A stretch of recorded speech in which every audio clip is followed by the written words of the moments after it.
Now, they returned to WWE, and we all saw that, and we can see that they are definitely out of the water, so to speak. These young guys are running circles around them. They're kicking their asses. There's no way the Dudleys can hold up to these guys.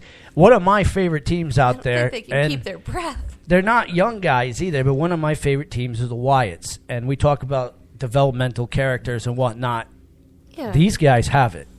Most These of them guys are have in their mid to later 30s. the character, for Bray. He's right? In his late 20s. These guys have a character that they're developing, moves that they use, and they don't use finishing moves every 5 seconds. One of my new favorite wrestlers, Bray Wyatt, that guy's a creepy bastard. And when he gets on the mic, he has what 95% of the wrestlers are missing: Mic skills and believability in his character. You know, at no point in time is that guy going to turn face. No, and he knows he's the little man in the group, and he doesn't have the Napoleon syndrome. He's just like, look at this big 300-pound giant behind and me. And his Have finishing fun with move, that. Sister Abigail, that thing is sick. When he does the back bend thing, it's like, wow, you're flexible. Yeah, like he's a dude from Exorcist. Short, little chubby guy. Pulls out the crawling backwards like a spider. One of my favorite moments in WrestleMania history was him and Taker going at it because they're trying to push Bray to be the next dark guy. Not the next Taker, but the next dark guy because Taker's time, it's coming to an end. I love the guy, but like Tony said, the guy's going to need a rascal chair to get down to the ring sooner or later. Especially with how long it takes him to get down to the ring for WrestleMania. Yeah. I mean, you can take 2 pee breaks, grab a snack, and he's still not in the ring. Yeah. And one of my favorite moments was when Bray Wyatt did his spider walk right up to Taker, and Taker leaned up old school. Like it was nothing. And looked him right in the face. And right there, I could see the character in Bray Wyatt's face. Who would have the audacity in wrestling now to even mock The Undertaker like that and pull it to him in that sort of manner and say, not only am I the next you, but I'm going to be the next you that's better than you. I'm going to be the more popular and I'm going to face you more than you think you think I am. Now, everybody goes, oh, yeah, Brock Lesnar did it. Brock Lesnar this, Brock Lesnar that. You know, I am legitimately, that would probably be the only human being on this earth I would be afraid of. And it's for the fact that not only is he a skilled fighter, he's huge, he can move quickly. He's good with guns. He's good with guns, and he was in the Army, so he knows how to kill you with those guns and kill you using Army moves and everything. And he can gut you like a deer when he's done so, with you. So, scientists, if you are listening and if you want to clone someone for a super soldier, get Brock this guy. Your man. Right, the only thing Brock Lesnar was missing and is missing is pro wrestling skills. And he has them. He has them, but the problem he hasn't been using them. Well, you know why? Because his heart and soul is not into being a wrestler. And he even told you that. He does. I mean, that's why, he was off to a good start in WWE. He left and to join mixed martial arts. In other words, he does not. That's the best way to put it. His heart and soul is not as a wrestler. Now, if you listen to a fellow podcast radio show like we do of Stone Cold Steve Austin, I don't normally recommend stuff like that, but it's a good radio show. Brock Lesnar even told you he was not in wrestling because he liked it. No, he said that more than once. He said, I'm in this for the money. And I can respect that because he's honest. Has an out plan. He's honest with you, and he's not trying to sell you a crock of crap. It's not going to be long term. It's not his lifelong dream. He's in it for cash, and he's going to get out when he's done. Now WWE, you were talking about that, is doing a really good job with character developing some of these younger guys. And they have to. Because a lot of the older guys, they're retiring and they're dropping down. And there's not enough characters. You can't replace them. You can't have a dude in a singlet standing there with no mic skills and be entertained. Sometimes I'm looking at some of these older wrestlers on TV and I'm thinking, how many years before we're sitting next to them at a convention? Right. And everybody gets... Some of them we already have. Everybody in this room got mad that Triple H got the title. And I understand the anger in this. And I understand everybody sitting back saying that pissed me off. But I understand where WWE's looking at. Piss you off. No, they didn't do it to piss you off. They did it because there is nobody right now that can hold that title that you're going to tune in to watch. Well, that's because AAA is apparently becoming another Hulk Hogan. In other words, he's talent blocking. See, I almost used the other word. I don't think he's talent blocking. He's not, because his talent that he had got injured quickly, and he doesn't have that guy built up that he was trying to build up like Roman Reigns. excellent wrestler, excellent at what he does, but he's not a believable world champion.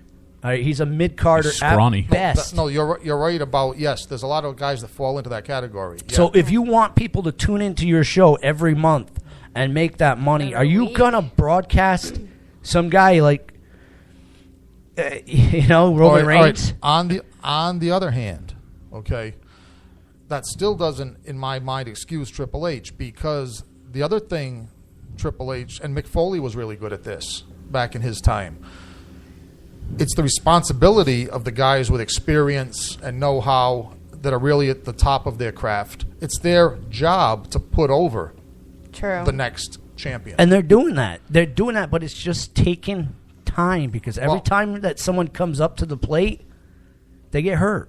And there's something wrong with this formula going on right now. We were talking about that off the air. I hope somewhere in a back room, somewhere in WWE Universe, the wrestlers are talking about protecting each other because you've never seen a string of injury. I mean, we've all been watching wrestling since the lately. 80s. You've never seen a string of injuries Tony, like this. do you think that's because they're not good at it, or do you think that's just because the atmosphere there now in the locker room, they're just hostile and they're trying to hurt each other? I think it's a generational thing. I think they're pushing themselves to put themselves forward. And like you said, they're not protecting themselves or remembering what they were taught. Well, they're trying to do that next big move. And then they get hurt. And they're not prepared for it. Right, and they had a great guy in the driver's seat. Everybody hates him, but Seth was that great guy. He was boring and obnoxious. No, he was not boring. His title matches were awesome, and he pissed you off. He was doing what he was supposed to. He was that next big bad guy that was coming up, that was giving you the match that you knew, like, no matter what, this guy's going to come over and he's going to win this.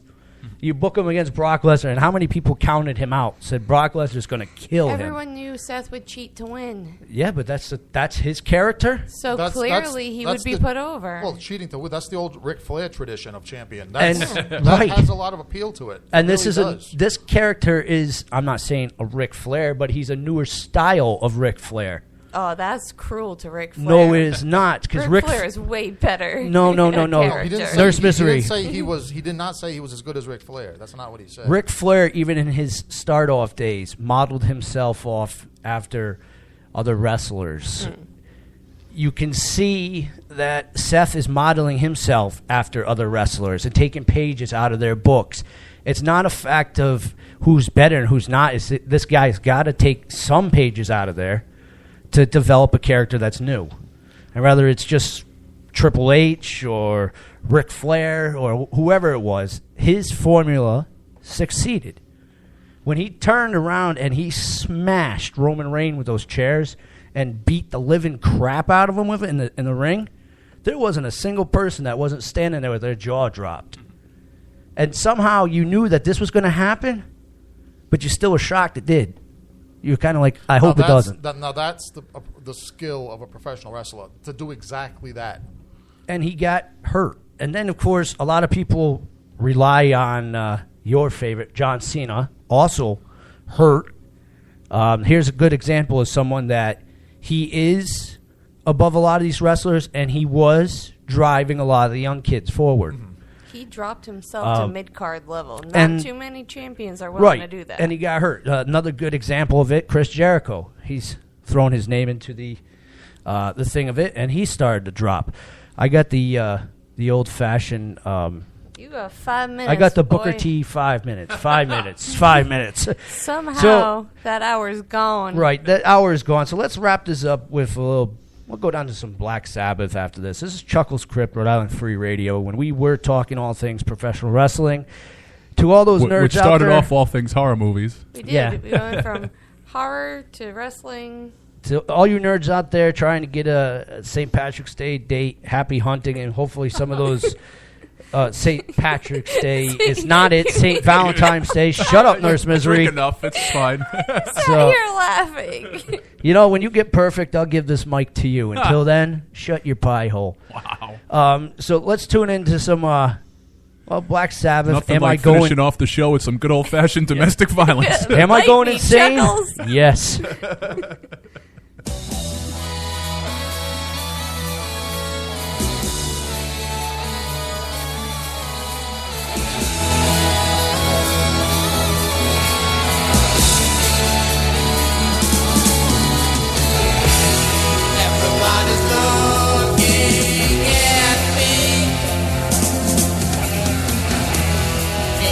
paranoid inside. When I step outside, I'll feel free. Think I'll find a place to hide. Tell me, people, am I going insane? Insane. Tell me, people, am I going insane?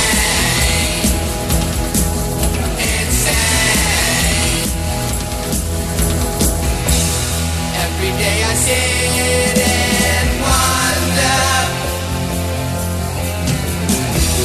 how my life it used to be. Now I feel like going under.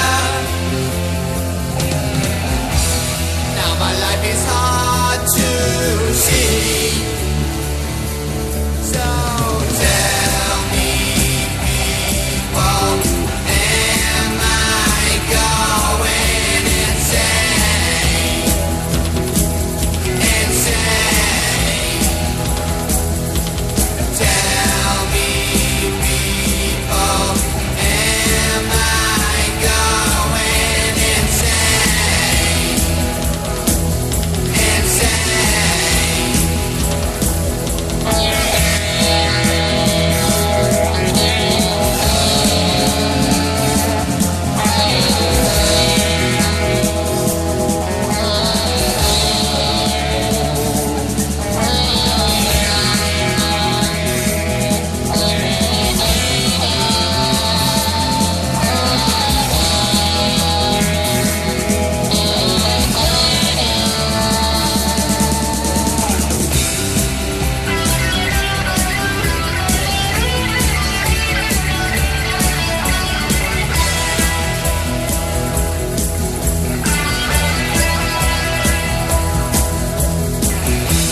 So I'm telling all you people,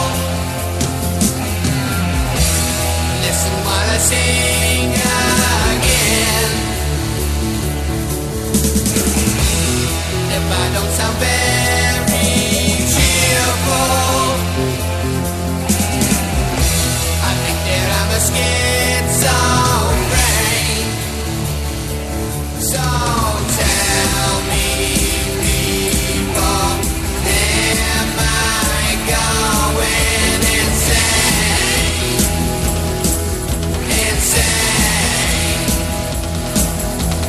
Tell me, people, am I going insane? Insane. Tell me, people, am I going